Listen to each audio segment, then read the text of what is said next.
ეს ეხლა მოდის ადგილ სიტყვები, სადაც კიდევ ერთხელ ხაზია გასმული თუ რატომ თქვით წეღან, რომ სულიწმინდის ჩვენთან მყოფობა საიდუმლოებრივია, რომ რატომ ვერ ხედავენ ადამიანები ეკლესიას, რატომ აღიქვამენ ისინი ადამიანურ ორგანიზაციად და რატომ ვამბობთ ჩვენ მწამს. ხშირად გვითქვავს. ქრისტიანი იმით განსხვავდება სხვა რელიგიის წარმომადგენლისაგან, ხშირად მithქვას კიდევ ვიმეორებ, რომ ყველა რელიგიის წარმომადგენელმა შეიძლება თქვას, მე მწამს ღმერთი. თუ ქრისტიანმა თქვა, მე მწამს ღმერთი, ის ქრისტიანი არ არის, ამიტომ როცა ამბობენ ხოლმე, რომ კი ღმერთი მწამს და მღვდელი არ ამწამს. ახლა მღვდელი რაშუაში აქვს საერთოდ მათ არც იციან, რას ამბობენ, ეს სხვა საკითხია, მაგრამ ამით გულისხმობენ მთლიან ეკლესიურ ცხოვრებას.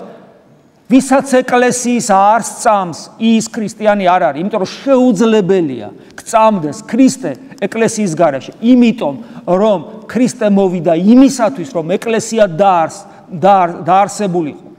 იმიტომ, მხოლოდ ამიტომ მოვიდა, იმიტომ ეკლესია თუ არ დაარსდებოდა, კიდევ რას თავში გითხარით, ქრისტეს მოსვლას და შემდეგ ამაღლებას წასვლას არანაირი აზრი არ ექნებოდა. არანაირი წყვეტა იქნებოდა რა, ნუ ღმერთი არის და იყო მანამდეც და კიდე არის და ნუ ადამიანური ბუნება მიიღო და მორჩა წყვეტა. აზრი არ აქვს. ეკლესია ნიშნავს ქრისტეს მისტიურ სხეულს, ანუ ეკლესია ნიშნავს, აი ქრისტე ხო განკაცდა, ქრისტე ხო ანუ ადამიანური ბუნება მიიღო, ეს პროცესი არ გაჩერებულა.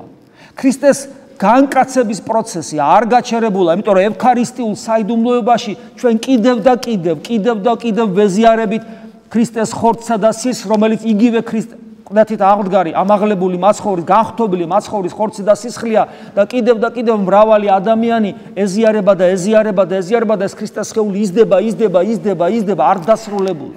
ეს დაუსრულებელი პროცესია, იმიტომ რომ ეს რო დასრულდეს, ქრისტეს მოსვლას აზრი აღარ აქვს.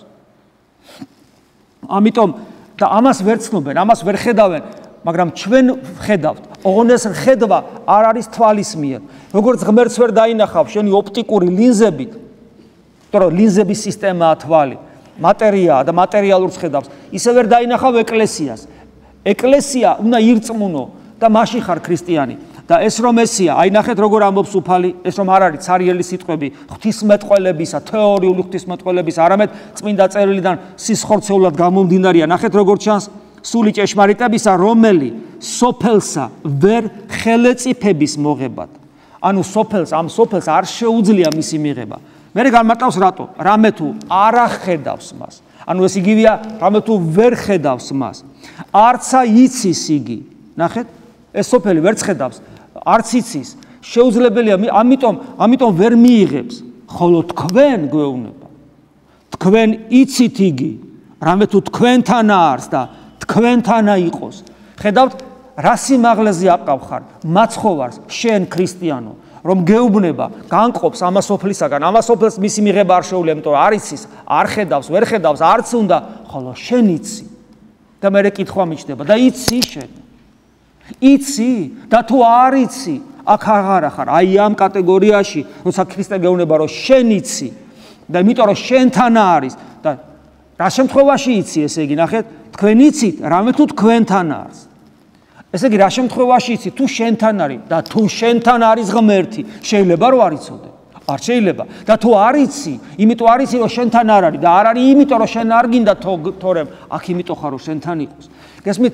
ანუ აქ კიდევ ერთხელ წარმოჩინდება ჩვენი უდიდესი პასუხისმგებლობა. ჩვენ არ შეგვიძლია ესე ზერელად ვიყო და ვიცხოვროთ, იმიტომ რომ ჩვენ უნდა გქონდეს ცოცხალი განცდა, ცოცხალი ღმერთისა, მხოლოდ ამ შემთხვევაში ვართ ჩვენ ქრისტიანები.